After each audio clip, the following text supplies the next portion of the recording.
The key to relationships is like everybody likes talking about themselves. Why don't we just build something that solves for that problem? It's something that I think all entrepreneurs dream about, but not everybody gets to do it. I think is a natural byproduct of having really good relationship. When you want to have a relationship with somebody, what are you doing to be the type of person that they would actually want to hang out with? The more you just treat them like a real person, the more they want to be connected to you. I think it's like the most underutilized and undervalued relationship strategy. Well, how do I do that? How do I know who they want to hang out with? You could just ask. What's up, everybody? Grant Wise here. Welcome back to the Partner Profit Podcast, the show where we teach you how to turn your relationships into revenue. And I am pumped for my interview today because I know she's going to do a fantastic job of just that. So welcome, Nikki Miller. Hey, Nikki. Hi, thanks for having me.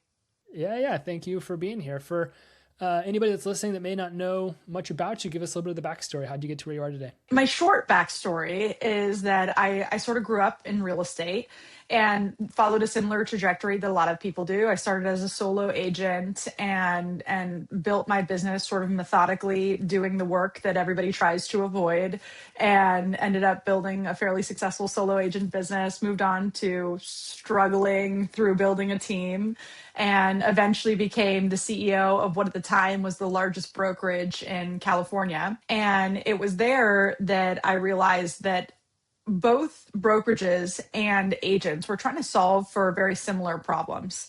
And my position as the CEO of a brokerage, I realized there's a couple groups of people that we had pretty well figured out. The first is brand new agents. Like, we knew what to do with them for the most part. There was training programs. And by the way, like, we could all argue over whose is better or who does it best. And I don't really care about that. Like, there is a place for them to go and figure out how to sell real estate.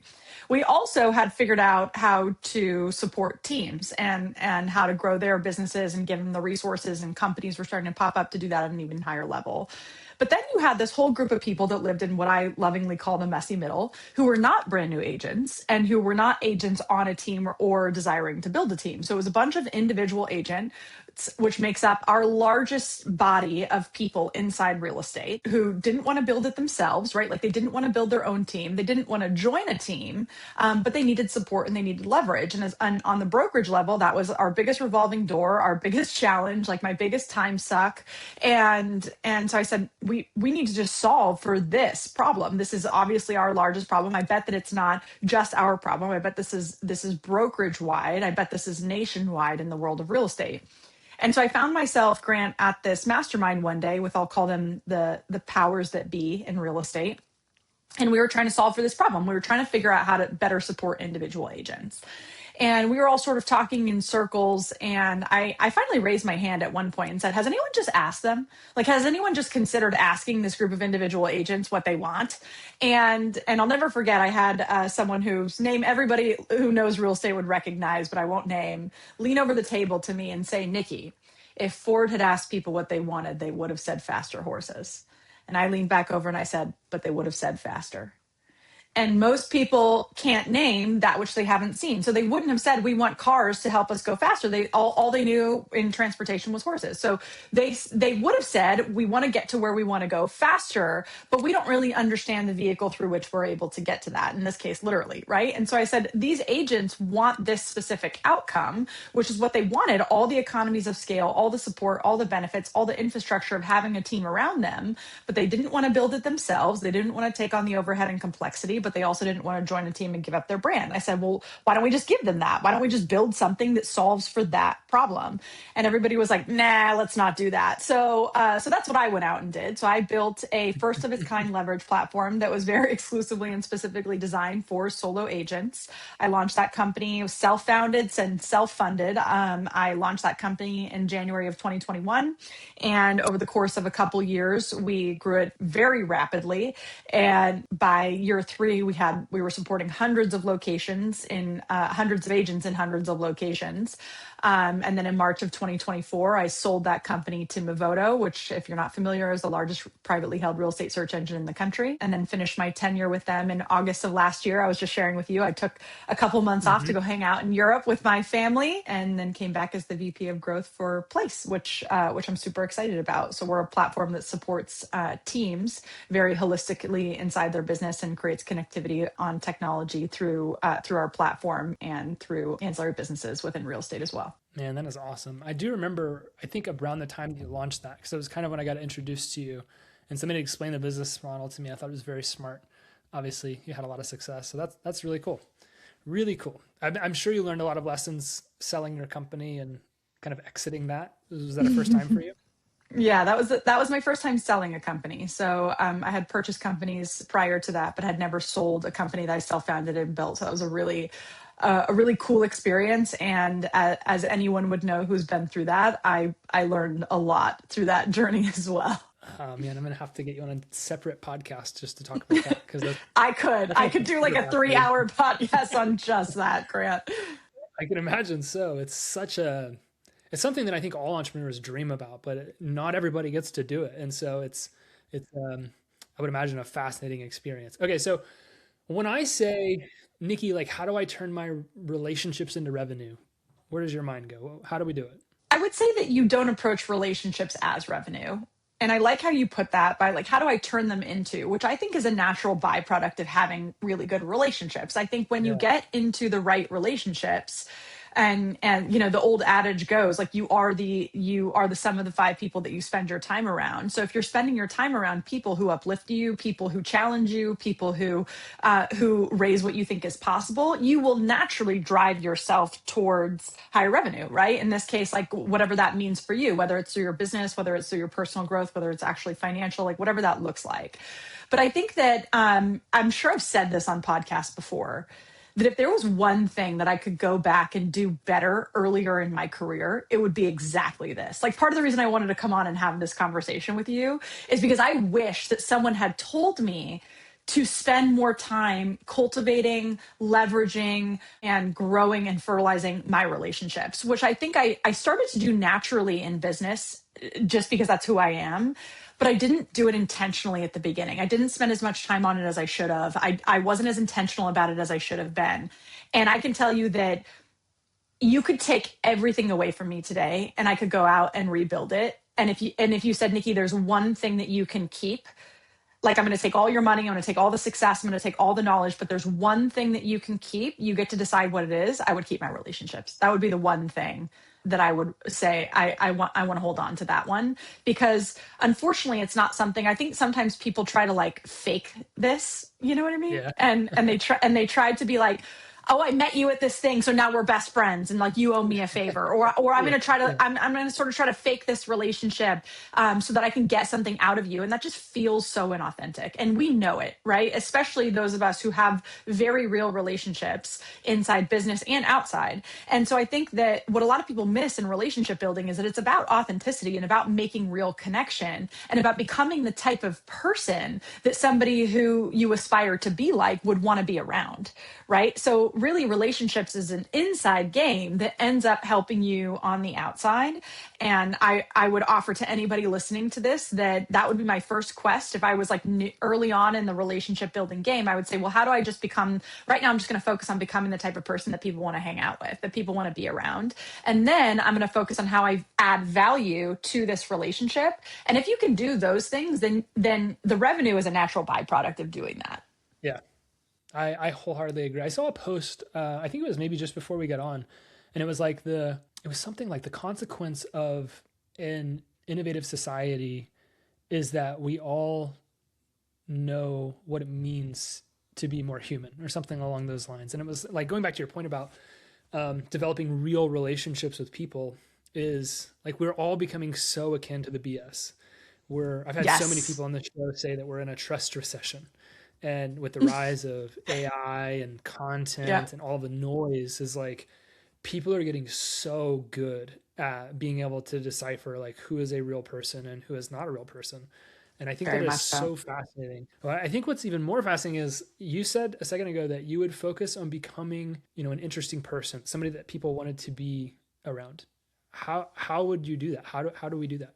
Well, it's interesting to me because I even if I was advising somebody on like a romantic relationship, I think often we spend so much time on this is the type of person I want to be in relationship with, or this is the type of partner I want. And I'm like, well, are you the type of partner that they want? Are you the type of partner that that person would want to be in relationship with? And like, I'll use something really, easy, which is if you want to be with a partner who's really fit, physically fit, right? Like that person has a lifestyle such that they probably want to be with somebody who is also physically fit. So like, are you going to the gym? Are you taking care of your body? Are you eating healthy? Otherwise, you're not going to be in relationship with someone who wants to do all of those things because you won't be a match in your lifestyle, right?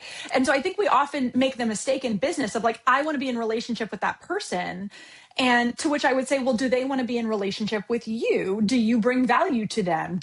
How do you make them feel about themselves when you're around them in a way that's true and authentic? How do you make connections with them? How do you ask about their life? How do you get to know them? Is it real, or are you just fishing for information so you can feign this relationship? Like, to your point, people have a great BS meter, and they know when you are being real and authentic, and they know when you're just trying to get something out of them, especially the people who you may aspire to get into relationship with. Like, you can assume that the higher they get on the sort of success totem pole, so to speak, the better they have to get at fishing out BS, because lots of people want to be in their ecosystem, Yeah, right? 100%. And my experience in being around people of all levels of success is that the more you just treat them like a real person, the more they want to be connected to you, right?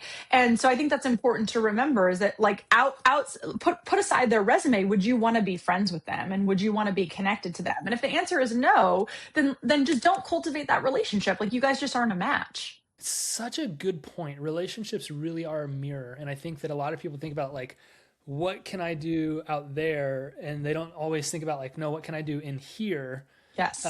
Because you're right, it's absolutely a reflection. People want to hang around with people that are like them, and it's definitely something that I don't think people really sit back and think of. I honestly didn't really kind of sit back and think of it from that perspective, but it is so true.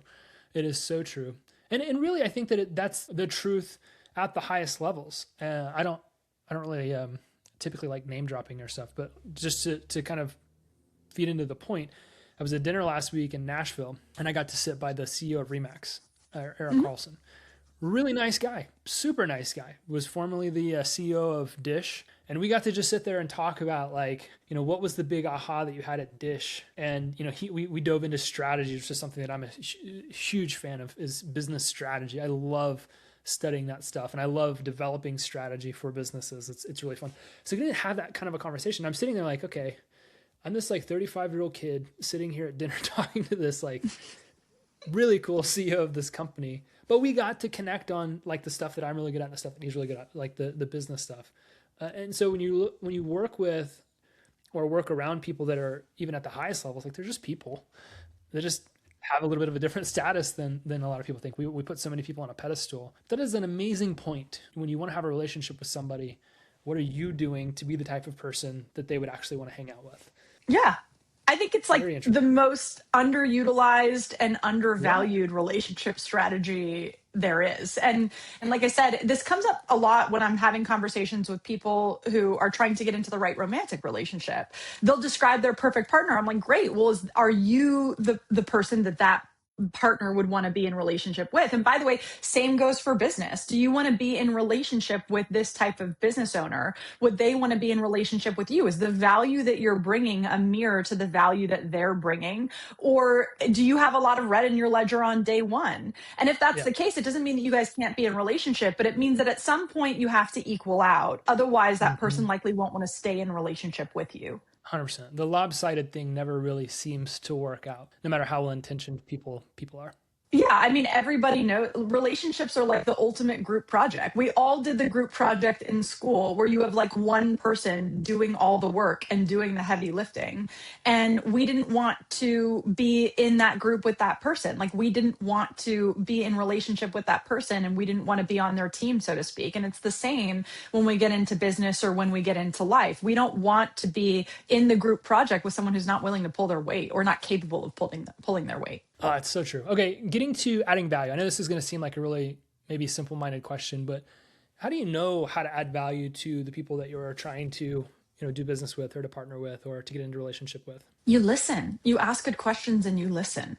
I think that one of my greatest assets as somebody who's in relationship with a lot of people is that I'm genuinely curious. So it is actually authentic. Like, I like to learn about people. I like to know what makes you tick. I like to know what you and I, before we even jumped on, I was like, what are you doing right now? Tell me all about Yeah. it. I want to learn more about that. Yeah. Right. And I'm genuinely curious. When I get somebody on the other side of me, I genuinely care about you. I genuinely am curious about what you're doing. And I genuinely want to find out how I can help you. But the only way to find out how I can help is to get a better understanding of what's going on in your world. And the only way to get a good understanding of what's going on in your world is to ask questions and to get good at asking questions. So prior to starting real estate, I actually was a sideline reporter for the NFL. So I'm like actually Oh, cool. trained I didn't know in that. how to ask. Yeah, fun fact.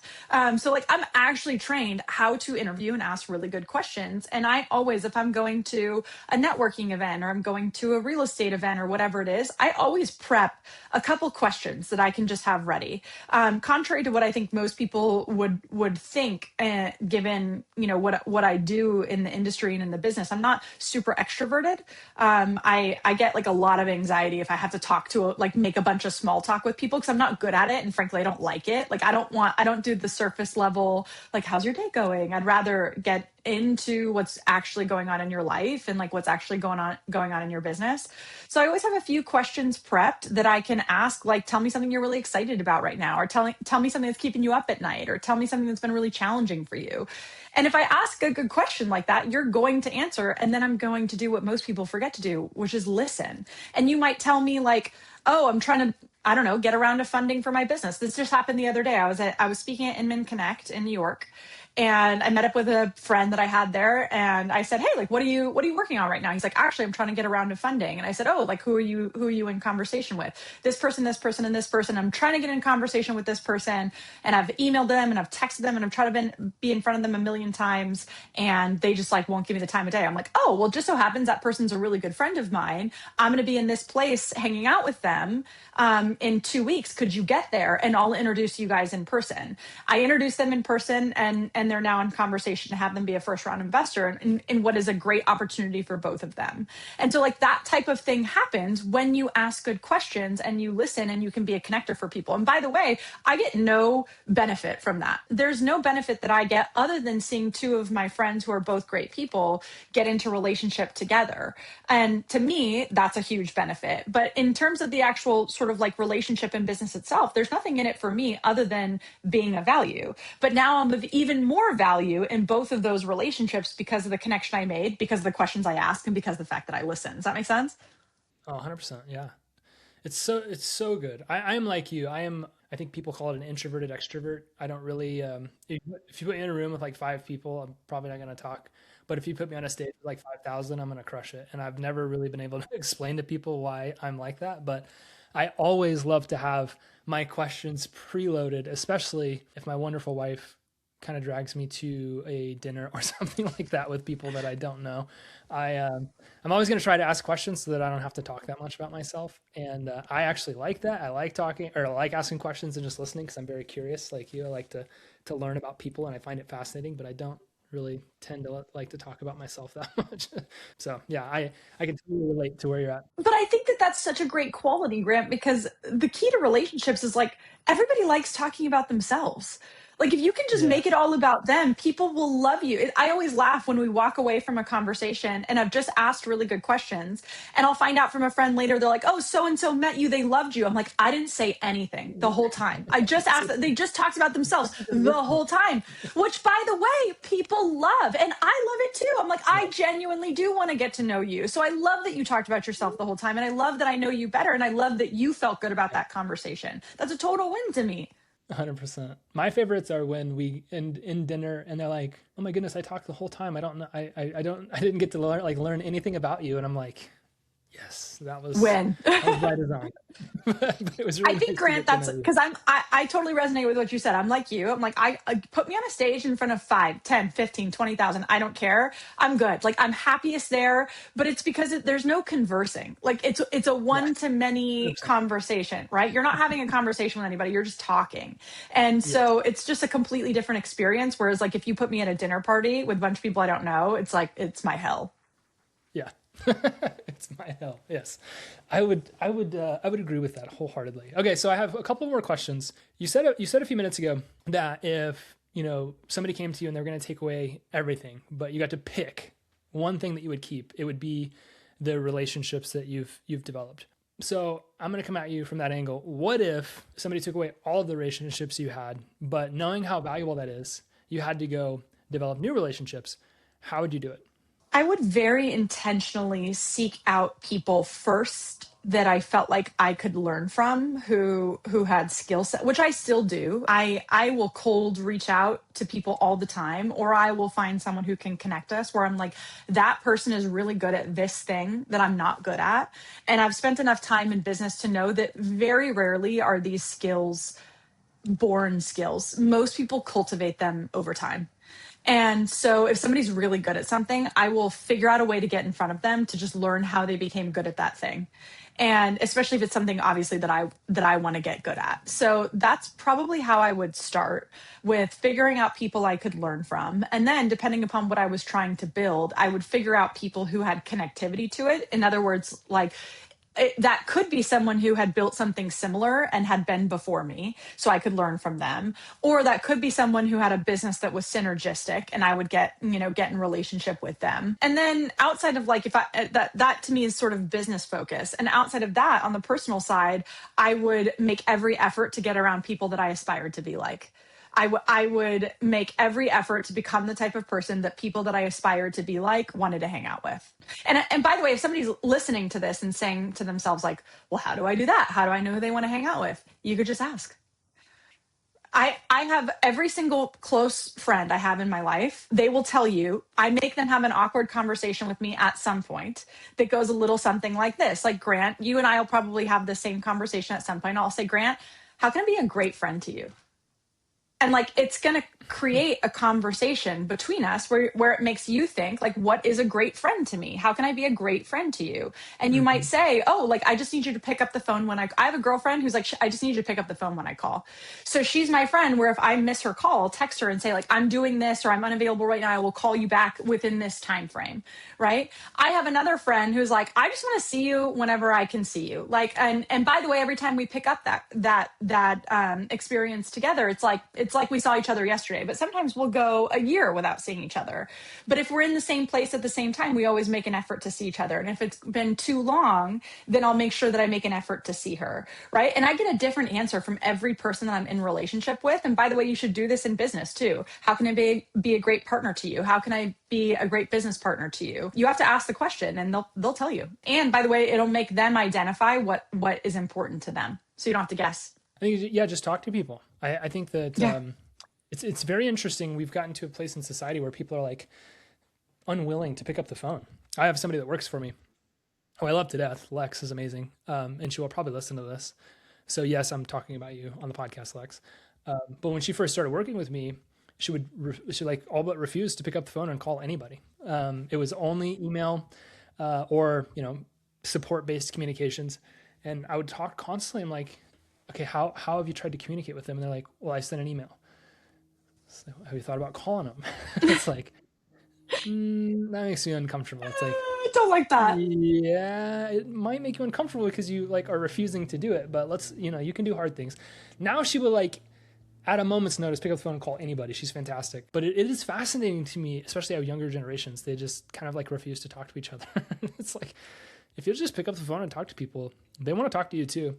And if you do it the way that you're talking about, Nikki's, just be curious. I think it's amazing what you can learn about people and ultimately what you can do with people. It's very, very, very powerful.